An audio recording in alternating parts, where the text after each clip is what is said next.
وَلَكُمْ فِي الْأَرْضِ مُسْتَقَرٌّ وَمَتَاعٌ إِلَىٰ حِينٍ، پھر تمہیں زمین میں رہنا ہے ایک مدت کے لیے اور فائدہ اٹھانا ہے ایک وقت کے لیے، موت تک کی مدت ہے۔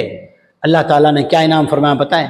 اللہ نے غلطی معاف کر دی، اور پھر اس کے بعد کہ زمین میں بھیج رہا ہوں، اللہ اکبر، زمین میں چلے جائے جنت چھوڑ کر، کہا نہیں ہمیشہ کے لیے نہیں، تھوڑے ٹائم کے لیے بھیج رہا ہوں۔ یہ اللہ کی صفت رحمت ہے۔ کیا مانگا تھا؟ تغفر لنا وترحمنا، پہلے گناہ معاف کر پھر رحم فرما، تو رحم کیا فرمایا؟ جاؤ انسانیت کا ایک سمندر دنیا زمین پر جو ہے آباد ہو جائے گا، پھر مستقرن، کہ تمہیں مستقر ومتاع الی حین، تھوڑی مدت کے لیے، موت تک کے لیے بھیج رہا ہوں یا قیامت تک کے لیے بھیج رہا ہوں، پھر اسی جنت کی طرف آنا ہے، بھول نہیں جانا اپنے گھر جنت کو۔